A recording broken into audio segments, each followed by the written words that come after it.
Fallout 4 has now been out for over a week and the first mods have even emerged, so I think it might be time to give my thoughts on the game. In the background you will see Fallout 4 footage of me roaming the world, not engaging in talks or story. So if you don't want to see the world, then you might want to turn the video off and just listen to me. You have been warned.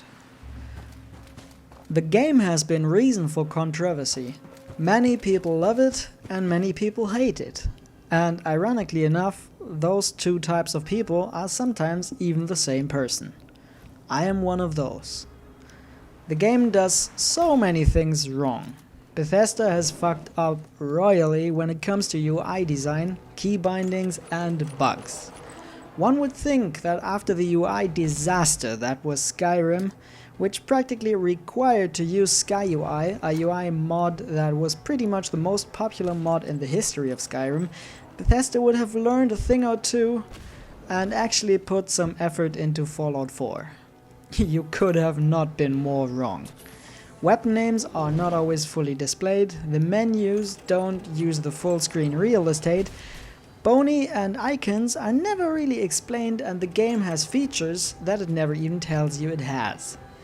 The UI in Fallout 4 is in every single respect worse than Skyrim, and I think it just cannot be that Bethesda gets away with this. Fanboys like to say, well, there will be mods, they fix that.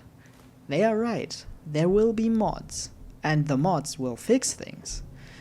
But why do we defend such a big company for being lazy? Why do we let them fuck up so hard and rely on the help of voluntary workers that fix their game in their free time? This is not about adding convenience mods and features, this is about actually making the game playable and fun to play. Then there are the bugs.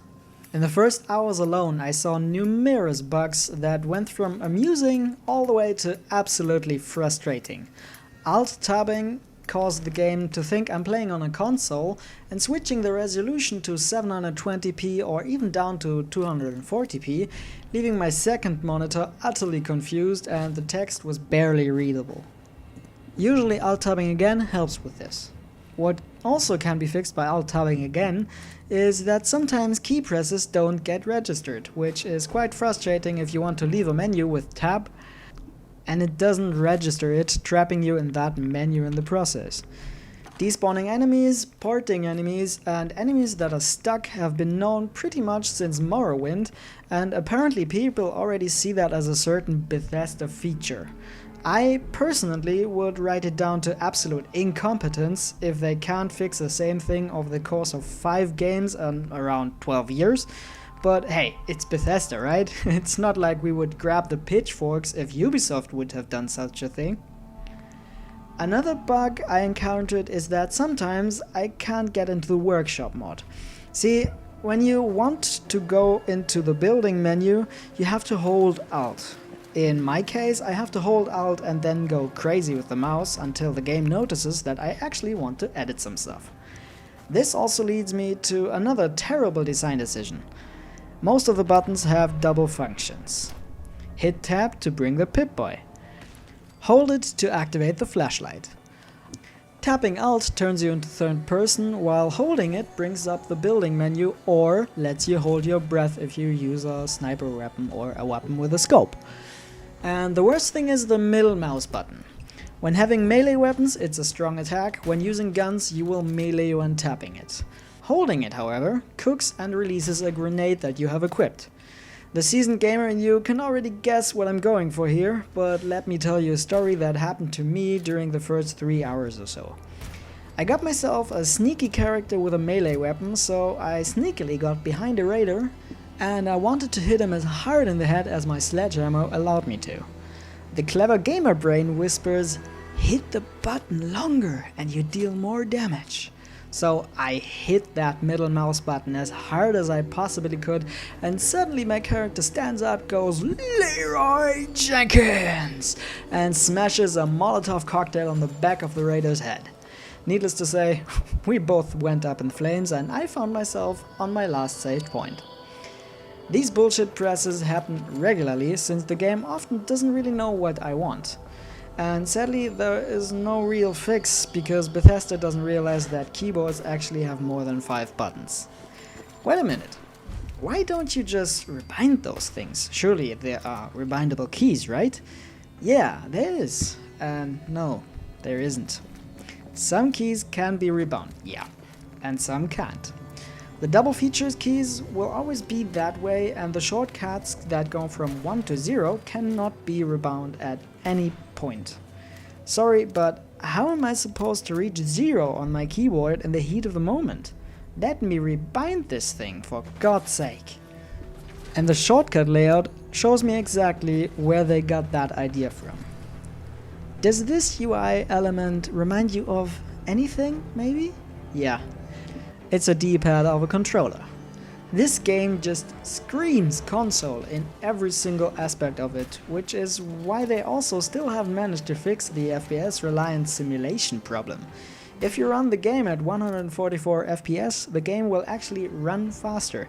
You hit faster, run faster, things drop faster, everything is just faster. Of course, the enemies also hit you faster. Like an old DOS title from the early 90s. Come on, Bethesda, you can do better. Now, after spending over 6 minutes of rambling about everything that is wrong with the game, I have to admit, I still like the game. I have spent countless hours so far, and it essentially boils down to 3 things. First, the gunplay. Bethesda has advertised that they spend a lot of time refining the gunplay, and you can really feel it. The gunplay feels good, the weapons feel extremely brutal and satisfying to use, and it makes your life a whole lot better. Some people complain about the game not feeling like Fallout anymore, but more like a Call of Duty-like shooter, but I would say shooting was always a part of the game, so why complain if it finally starts working properly after 7 years? At the same time, VATS has been changed in a way that it now merely slows down time and not stopping it completely. This causes a certain sense of urgency, and it doesn't give you all the time to think, which feels good to me. Also, the game gives you a little tactical element by letting you unleash critical strikes on demand. While landing hits in VATS, you will build up a crit meter, and when it's full, you can do a critical hit. Further skills you can have even let you save those critical hits for later use, so if you want to focus your combat around VATS, you can still do that. The second thing that got me hooked, while also leaves me in 2 minds about it, is the new settlement system. You can really go nuts with this. You can have multiple settlements, slowly building up the villages, attract villagers, establish electricity and trade routes between your settlements, and unleash your artistic self and creativity to build the coolest little house you can imagine. It's pretty much like Minecraft and Redstone in this respect. The problem with it though is, once again, the controls. They are completely janky and you spend way too much time trying to arrange things in a certain way. Still, the time I spent with it was fun, and I love building new houses and decorating them. This also gives a use to all the clutter that you can find in the world. If you need wood for building wooden walls, well, you can just scrap a broom that you found on the floor and dismantle everything to get their base parts. Of course, this also makes some things more valuable than others. If you play, you will find that aluminium is a really rare part that you need for important game features. The third and most important thing is one of the Bethesda's strengths and probably the reason that it gets such high ratings: the world. It is big, it has variety, and it oozes character. It's a breathing world with lots of stuff to discover around every corner without really feeling like a theme park. Compared to Fallout New Vegas, I would say the world design is on par, if not better than New Vegas, while completely leaving Fallout 3 behind. And this ingenuity of world design and storytelling within the world, where you can find skeletons in a room that really tell you a story and how those people died and what they might have been like, just by the things that you can find in the room, this leaves me scratching my head. Bethesda manages to have great storytelling within the world while having completely mediocre storytelling within their quests. This makes me a little bit sad. The game is a great game in and of itself. It's not the best Fallout game, but it's a great game.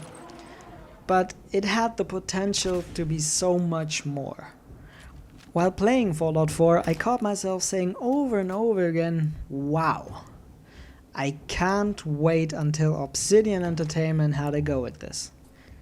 New Vegas, while seeming like a tacked-on Fallout 3 add-on on first glance, was a superior game in almost every respect, and seeing the same with Fallout 4 makes me hope that if Obsidian is allowed to make another game, it will surpass a really good game so we, as a player, can have an absolutely astonishing game.